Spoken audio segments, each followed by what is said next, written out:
This is what we were asking for. This is what we were asking for.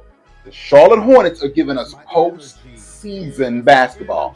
I know you might say, well, Coach Cherry, calm down. They're not at the playoffs. That's fine. It's still the postseason. I tell you what, go back and look at the last 2 years. Go back and look at last season with 19 wins, or the year before that with about 21, 23 wins. And now we're at 44. I'll take it. Postseason play.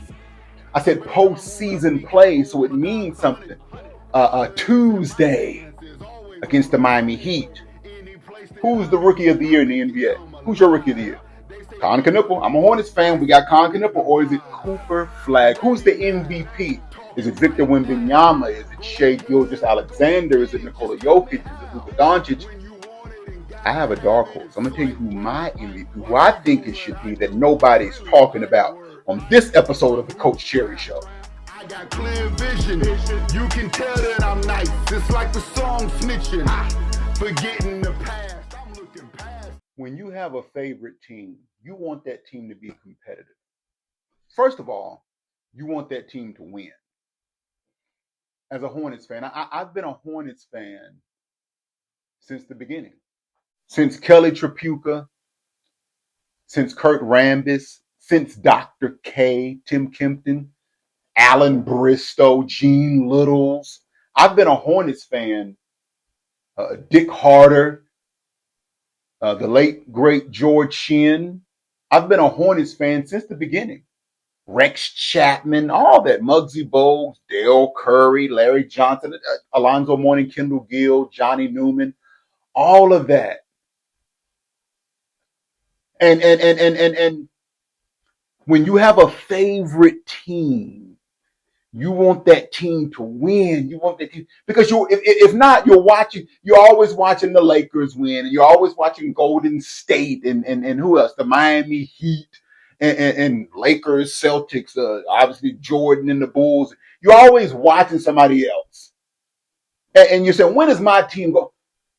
I know the Hornets are not officially in the playoffs, but based off the last few seasons, a postseason of any sort, we'll take it. Now, the 9th seed, since they changed the format to 10 teams are eligible for postseason play, 10 teams, I said, don't be the 10th seed. Why not, Coach Cherry? Because then you got to go into, first of all, the 9-10 game, the loser's out. I said the loser is out. That 9-10 matchup, Charlotte-Miami, whoever loses Tuesday night, they're out. Season's over. That's it. Season's over. So you gotta win that game. And since it's a one and done format, like the NCAA tournament, you want to be at home. You want all the advantage, crowd support, familiarity. We practice in here. You want all that. As a matter of fact, Charlotte's record at home, not the greatest. It's ironic. They have a better record on the road. So some people might say, well, Coach Cherry, I think they'd be better if they were going to Miami. No.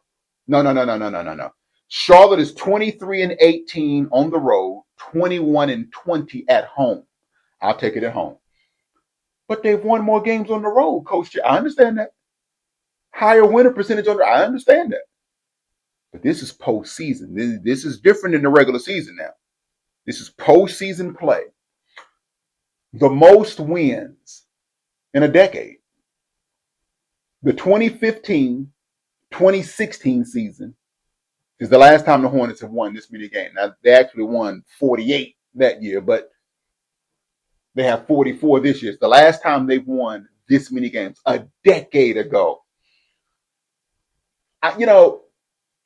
Excitement. I wish the game were Wednesday. You want that game to be Wednesday, right? Because you want to have as many days of build up as possible. You don't want to play that thing on Tuesday night. You want build up.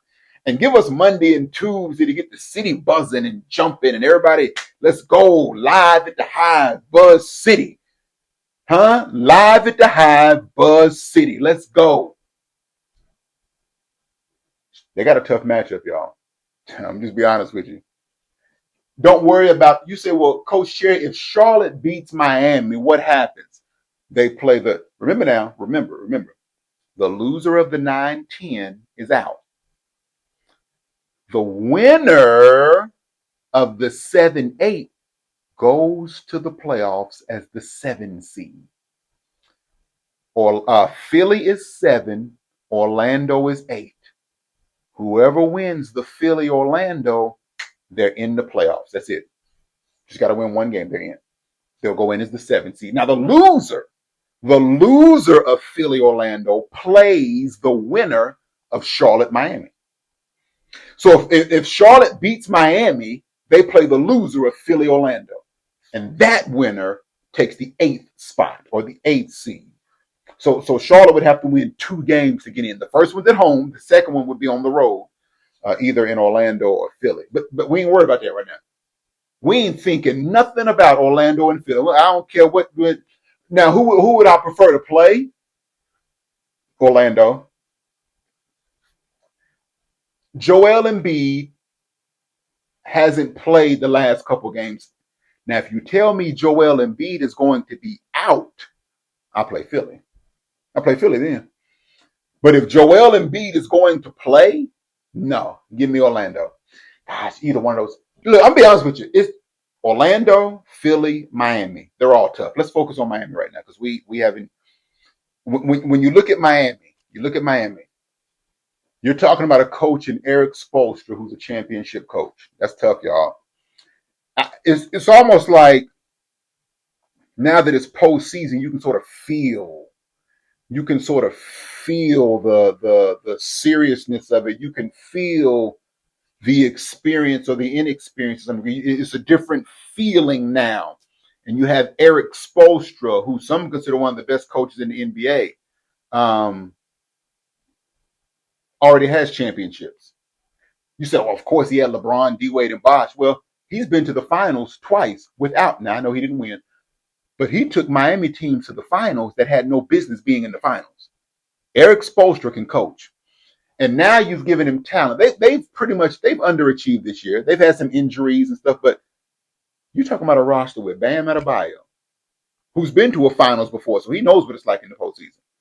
You're talking about a roster with Tyler Hero. These guys have postseason experience, y'all. You're talking about a roster with Norman Powell, coming from the Clippers. He has postseason experience. And Norman Powell was an all-star. I just gave you Bam Adebayo, Tyler Hero, Norman Powell. That's a tough matchup. Can I add something else to it? Jaime Jaquez Jr. I know he's not a veteran, but Jaime Jaquez Jr. is very good player. Andrew Wiggins, who has championship experience with Golden State.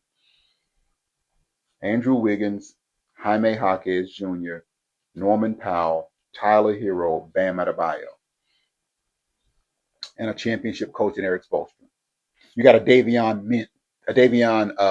Mitchell coming off the bench, defender. That's a tough game, y'all. I think from a talent standpoint, Charlotte can match up with them. From a scoring standpoint, this is tough. Bam Adebayo can score. Now I don't consider him a scorer, and I know that the 80+ point game, but that's not the norm for Bam Adebayo. Because as a matter of fact, let me go here with Bam. Let me go here with Bam. Bam had that 80+ point game, second highest scoring game behind Wilt Chamberlain, past the late great Kobe Bryant. And even with that game, Bam Adebayo is averaging 20 points. So it's not like he's some 25, 26 point score. Norman Powell averaging 21.7. Tyler Hero's averaging 21. Bam Adebayo 20. Andrew Wiggins 15.5. And Jaime Jaquez Jr. 15.2.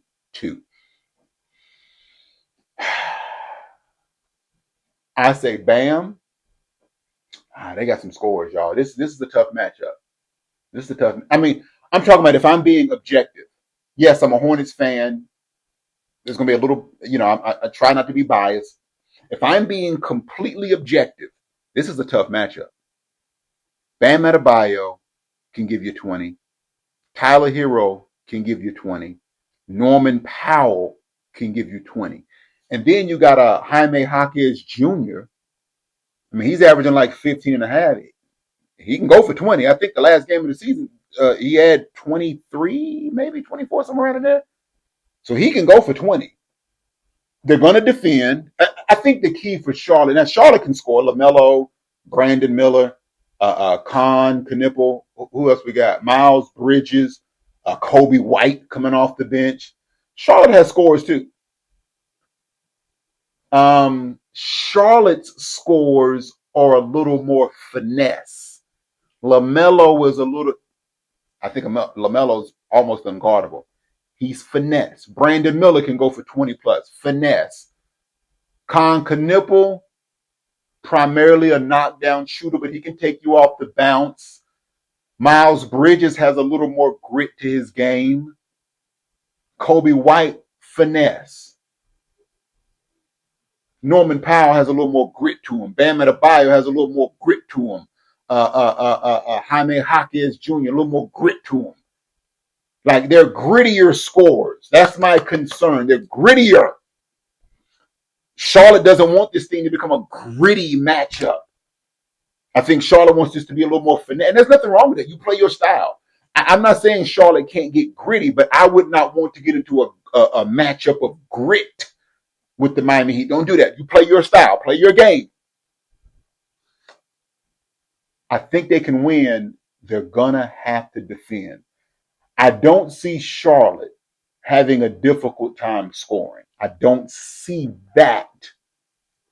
What I want to see is how we defend. And I think a key thing is the Musa Diabate, Bam Adebayo matchup. That's key, y'all. That's the key matchup. I'm just being real with you. Musa and Bam.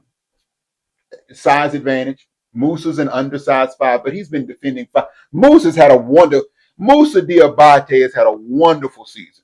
As a matter of fact, Musa Diabate has played better than anyone could have predicted. Nobody saw Musa Diabate being the starting 5 this year. It looked like the Hornets didn't really have a sufficient starting 5. When you look at Musa Diabate, he's leading the team in rebounding at 8.7. I'll take it. Averaging 8 points a game, 8.7 rebounds, and a block. That's fine for an undersized 5. Got no problem with that.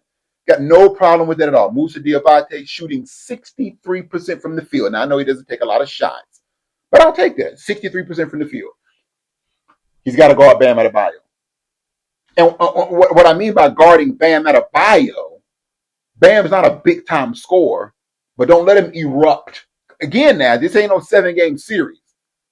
Don't let Bam erupt for 29, 30. That hurts. Bam don't have to go for 40. If you let Bam get 28, 29, 30, it's like, don't let Bam get 13, 14 rebounds. No.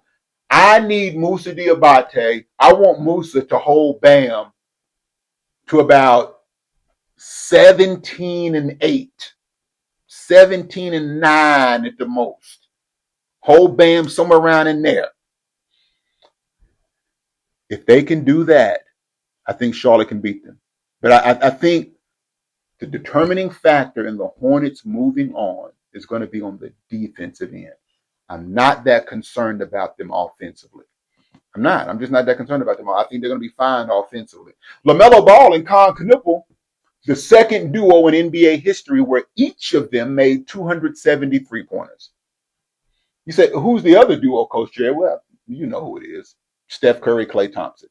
Steph Curry and Klay Thompson did it twice, where each of them made at least 273 pointers. But LaMelo Ball and Con Knipple each made at least 273 points. Only the second time that's happened in NBA history.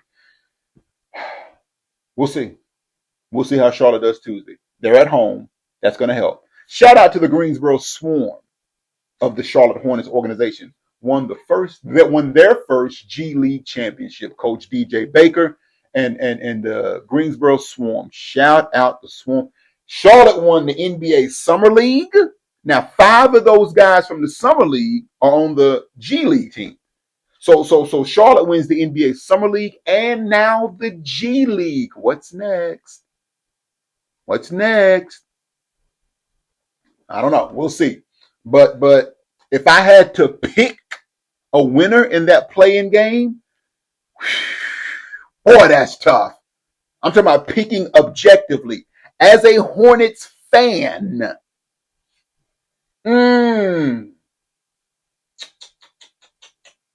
going to give Charlotte a slight edge because they're at home. If they were in Miami, I'd be really concerned. But I'm going to pick the Hornets because they're at home. And I think it'll be live in the hive. Now, this Rookie of the Year race.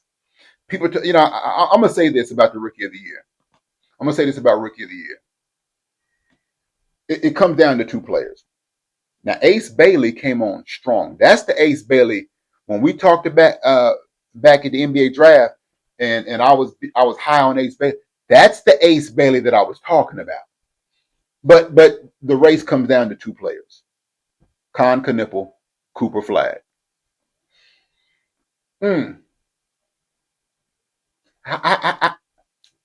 What's your criteria for Rookie of the Year? What's your criteria for Rookie of the Year? Is it team success? Is it just individual? Look, I'm going to be honest with you. If you ask me who the Rookie of the Year is, former teammates, both had outstanding seasons. I would give the edge to Cooper Flagg. Now, if you want to make a case for co-Rookie of the Year, I don't have an issue with that. I don't. I might have a small issue with that. Why do you have a small issue with that, Coach Cherry? Because I feel like Cooper Flagg outplayed Con Knipple. It's two different ways to look at this. Con Knipple came to the Charlotte Hornets, who were a losing organization at that time. And it looked like he changed the culture. Now, you say it looked like it. It looks like he's changed the culture. I say looks like because players have been injured. So I don't know how much credit to give Con on changing the culture, because this is the first time in a while that LaMelo Ball has been healthy for the majority of the season. So would they have had a different season anyway? Brandon Miller missed the majority of the season last year. So the fact that LaMelo Ball and Brandon Miller are healthy this year, were they going to have a better season regardless? Now, do I think Con has helped? Of course he has. How much has he changed the culture? That is tough to quantify because LaMelo. Now, if LaMelo and Brandon had always been healthy, if LaMelo Ball and Brandon Miller were healthy last year and they won 19 games, then I could look at this season and say, oh, this is Con Knipple. If LaMelo Ball and Brandon Miller were hurt 2 years before when they won 21, 22, 23 games, and now they win 44, okay, this is all Con Knipple.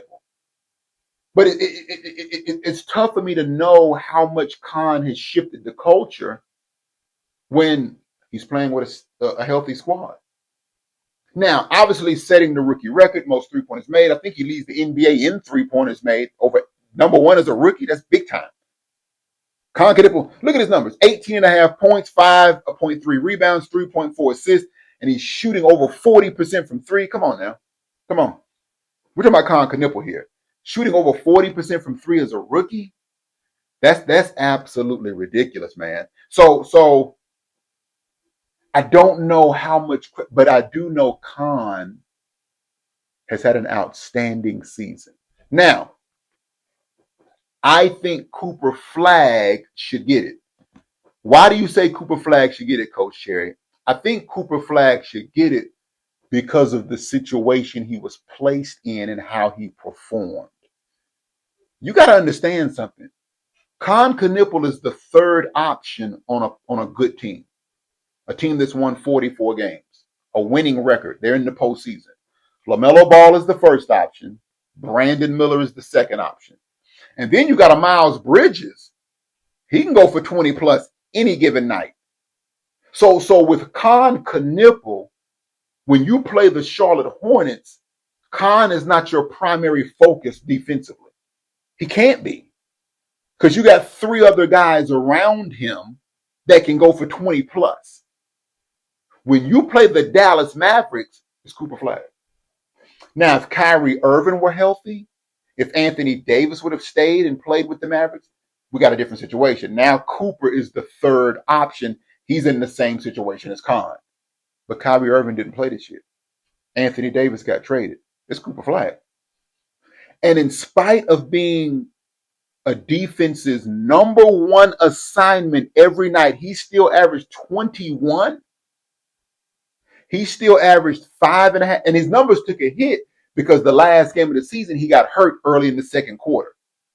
He was on his way. He had 10 points, 4 rebounds. He was about to have another big game, and he got hurt.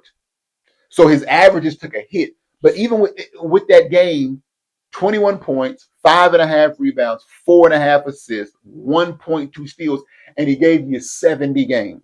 Some people try to say, well, he was hurt and Khan played more games. Cooper still played 70 games. And Jason Kidd put him at a position he's never played, point guard. So you're already making the transition to the NBA as a rookie. Now on top of that, you're learning a new position, and not just learning any position. Point guard? I got to give it to Cooper Flag. Like, he was down. I know Dallas won a lot of games. I get that. But for him to produce, and they shot about the same field goal percentage, 47%. Same field goal percentage as Khan. Being the number one focal point for the other team. That's tough, y'all. Now, if you want to go co-rookie of the year, I got you. But I don't know how Khan flat out gets it over Cooper Flag. I just don't. I don't know how you make that case. And you might say, well, the Hornets are winning. Of course they're winning. They have more talent. Yeah, that's usually how it works. The team with more talent wins. So I would say Cooper Flag. Now, the MVP race. I've been listening to this MVP race, and I'm hearing a lot of names. But there's one name that I'm not hearing. It's one name that I'm not hearing. Shai Gilgeous-Alexander. Yeah, I get it. You want to vote him Rookie of the Year? I got it. He's averaging over 30 points a game again. OKC is number one in the West. And it looks like they got a strong chance of repeating. You want to give it to Shai? Got you. Wemby, Victor Wembanyama. Yeah. Spurs are number 2 in the West.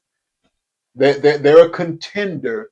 I think the only reason people are hesitating on picking the Spurs is because they're young and they're inexperienced. Nikola Jokic, I got it. You want to pick Nikola Jokic? I got you. I got no problem with that. Denver, looking to get another strong seed in the playoffs. You can't be an MVP candidate if your team is not winning. That's impossible. You can't be an MVP candidate if your team is not winning. So, Nikola Jokic. And Nikola Jokic, they said this will be the first time a player has led the NBA in rebounding and assists in the same season. So, we get it. So, I just gave you the leading players off the top 3 teams. SGA for OKC, Wemby for San Antonio, Jokic for Denver, and then Luka. That's the 4th seed in the West. So the top 4, I get it. So they're winning, got it. My MVP, who I think should get it, Jaylen Brown. Yeah, I said it. Jaylen Brown for the Celtics. Listen, let me tell y'all something right now. For Boston to be number 2 in the East. Well, Coach Cherry, they're in the East. Okay, well, let me put it to you this way. For Boston to have won 56 games, that's more than Denver, and that's more than the Lakers. At the beginning, when Jason Tatum went down last season, and they got eliminated from the playoffs by the Knicks, people immediately said next year is probably a rebuilding year for Boston. That's what they said. Jason Tatum will be gone next season. Porzingis is gone. Drew Holiday is gone. Who else? Al Horford is gone. Oh, this is a rebuild for Boston. Kristaps Porzingis is in Atlanta. Look at that. I said Kristaps Porzingis, Al Horford, Drew Holiday, and Jason Tatum is out. It's a rebuilding year for Boston. And people knew everything is on Jaylen Brown. We're going to find out how good he is. And some people thought this is the year he might get exposed. Because remember, sometimes he would play in the finals and people would say he didn't have a left hand. He wasn't a great three-point shooter. And Jaylen Brown sort of carries himself like he's the guy. He's a number one option. Okay, well, Jason Tatum is out. Let's see what you got, young fella. Let's see what you got. And he carried Boston to a number 2 seed. Nah, this Jaylen Brown is Boston has no business. Now you're gonna try to hype up the roster. Oh, they got no. I don't tell me that, because you didn't mention any of those players when the season started. Nobody was talking about Boston's roster and how strong their roster was when the season started. Yeah, we knew Peyton Pritchard was the 6th man of the year, and we know Derek White is good, but nobody was hyping up Anthony Simons. Nobody was hyping him up. Nobody was hyping up Nikola Vucevic, Sam Hauser, Luka Garza, Baylor Shireman. Nobody was hyping these guys. Stop that. Stop it. No. I didn't hear anybody at the beginning of the season say, hey, you know what? Boston's going to be fine. They have Baylor Shireman. I heard nobody. They got Nikola Vucevic. I didn't hear anybody say that. You know what? Boston picked up Anthony Simons. They'll be number 2 in the East. No one was saying that. People thought Boston was done and that they would be not like Indiana, because Indiana lost Halliburton and traded Miles Turner. So people didn't think the fall off would be to that degree. But people had them around that 7, 8, 6 at the highest. And not only that, look at Jaylen Brown's numbers, y'all. Look at Jaylen Brown's numbers. Jaylen Brown is having a career year. Well, of course, Coach Cherry, he's the guy.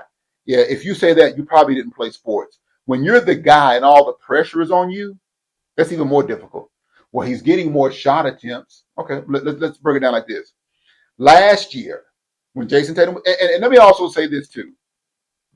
Well, Jason Tatum has played 16 games. Stop it. Jaylen Brown has played 71. So don't give me that Jason Tatum is back stuff. They were number 2 in the East when Tatum came back. So when Jason Tatum returned, they were already number 2 in the East. And they had already played over 60 games. They had already played over 60. Jason Tatum has only played 16 games. What you play in the season? 82? They had already played over 60 games. So that means they have played 66 games without Jason Tatum. How are they number 2 in the East? No, don't want to hear that. Look at Jaylen Brown's numbers. Last year, Jaylen Brown shot 46% from the field.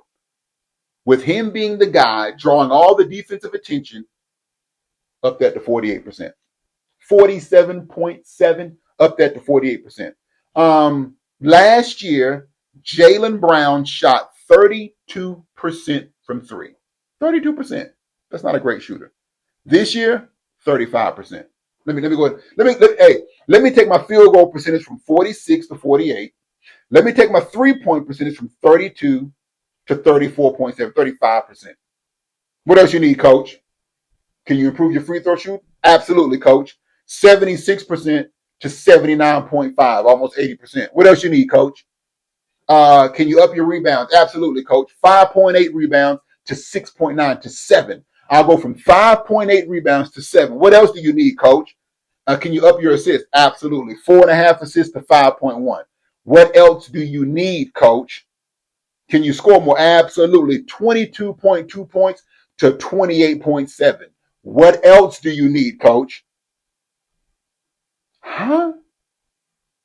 He went from 22 points a game to almost 29 and shot a better field goal and 3-point and free throw percentage while doing it. Grabbed more rebounds and gave out more assists. And you're telling me, where's another MVP? Where? No, ma'am, no, sir. Jaylen Brown is the MVP. Don't get it twisted.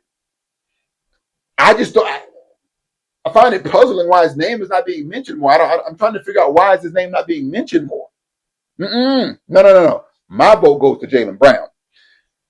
The postseason is here. Let's see what happens. Charlotte Hornets, Tuesday, you're on the clock.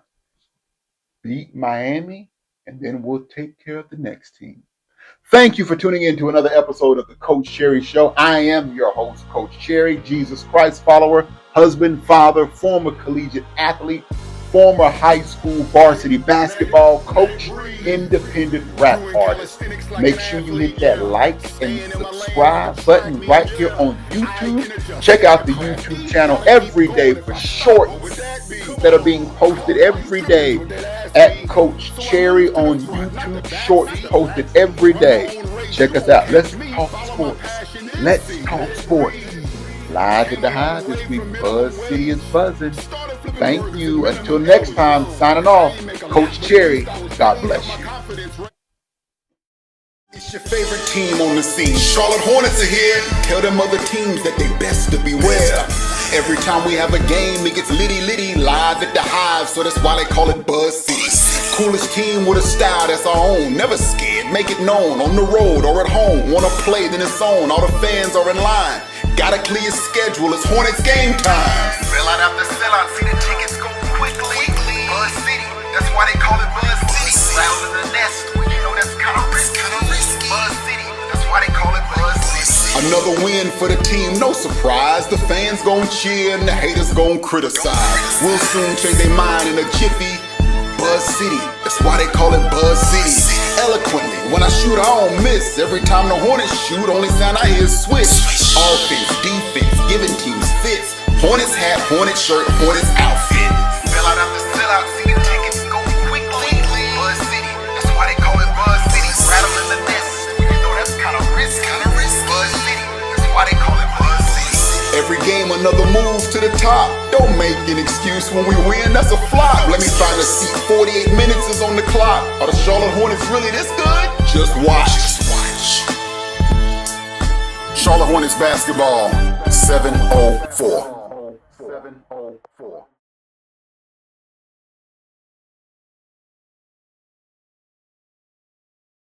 Let it breathe. Doing calisthenics like an athlete, yeah. Staying in my lane like a track meet, yeah.